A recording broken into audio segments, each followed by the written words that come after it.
हसद करने वाला ना बेसिकली शिर्क करने वाले की तरह होता है। देखिए आपको जो नेमत मिली, मुझे मिली, या जिसको भी मिली, वो किसने दी है? अल्लाह पाक ने दी है ना। तो जो हसद कर रहा होता है ना, वो अल्लाह की तकसीम के ऊपर जो एतराज कर रहा होता है। इसलिए कहा जाता है जो हसद करने वाला है वो ऐसे ही है जैसे शिर्क करने वाला है। फिर हसद करने वाला जो है वो शैतान के नक्शे कदम पे चलता है।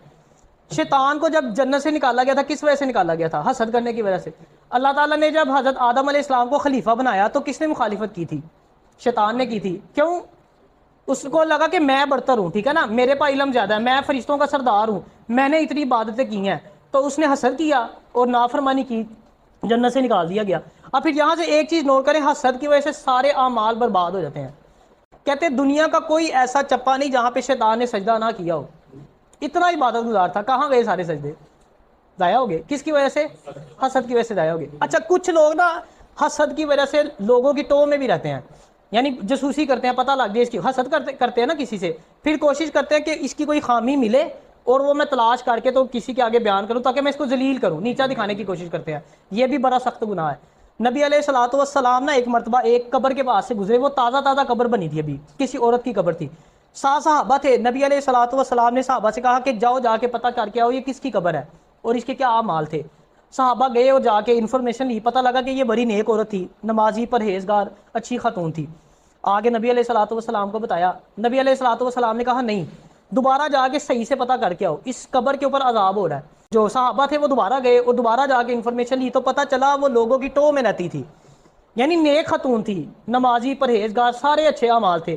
सिर्फ एक अमल ये था कि क्या लोगों की टोह में रहती थी, हसद करती थी, खामियां तलाश करती थी। अल्लाह पाक ने सारे अमाल गारत कर दिए।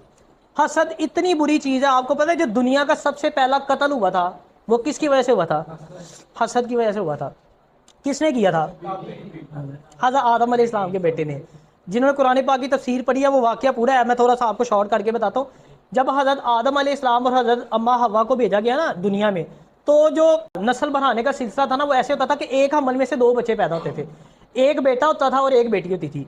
और जो पहले हमल के बच्चे होते थे ना वो दूसरे हमल वाले से शादी कर सकते थे, यानी जो सेम हमल में बेटा बेटी वो तो नहीं शादी कर सकते थे, लेकिन जो दूसरे हमल में से बेटा होता था वो पहले हमल वाली बेटी से, और पहले हमल वाला बेटा दूसरे हमल वाली बेटी से शादी कर सकता था, जायज़ थी। तो इसी तरह आपका एक बेटा था काबील और एक था हाबील। हाबील नेक इंसान था, जो काबील था ना वो गुनाहगार इंसान था। जो कबील के साथ बहन उसकी पैदा हुई ना सेम हमल के अंदर, वो खूबसूरत थी, उसका नाम था इकलीमा। जो था ना कबील, उसने ये ख्वाहिश जाहिर की हज़रत आदम अलैहिस्सलाम से कि मैं ये इकलीमा से शादी करना चाहता हूँ। हज़रत आदम अलैहिस्सलाम ने से कहा कि नहीं, ये तुम्हारे पर जायज़ नहीं है, हराम है, क्योंकि ये तुम्हारी बहन है। उसने कहा नहीं, मैंने इसी से निकाह करना है, क्योंकि ये आपकी राय है, अल्लाह का हुक्म नहीं है। उन्होंने अपने वालिद साहब को कहा, यानी हज़रत आदम अलैहिस्सलाम से कहा।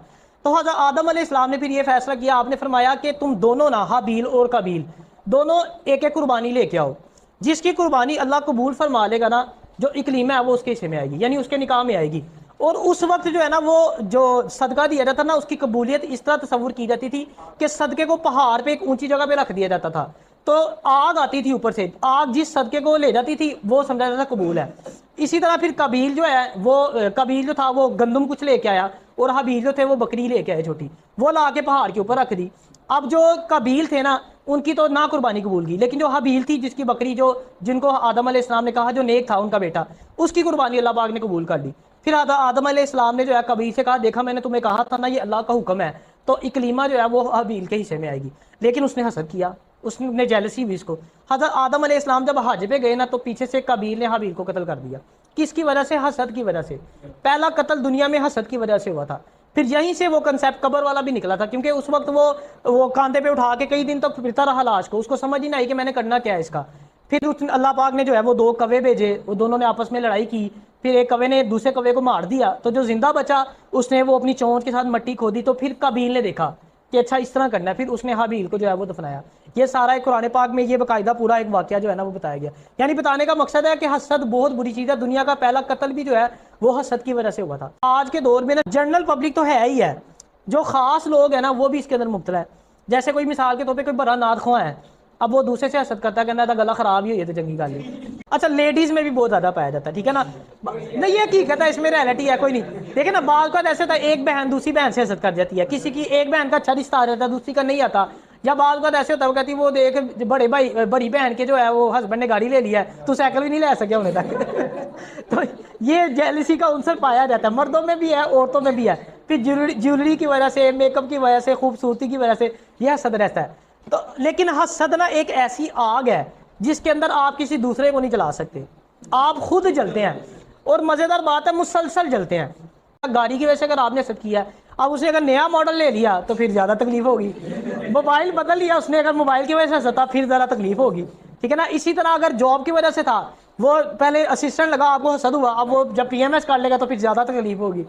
किसी ने छोटा कारोबार शुरू किया था, आपने हसद किया, अब वो उसने फैक्ट्री खोल लिया है, तो हसद से मर देंगे आप, बर्दाश्त नहीं होगा, सारी रात नींद, ये रियलिटी है, ठीक है ना। इसी तरह होता है, सारी सारी रात नींद नहीं आती। आपने कभी गौर किया, हांडी जब जलती है अपने किनारे जला लेती है ना, हसद करने वाला भी ऐसा ही होता है, वो खुद जलता है सबसे ज़्यादा इस आग के अंदर।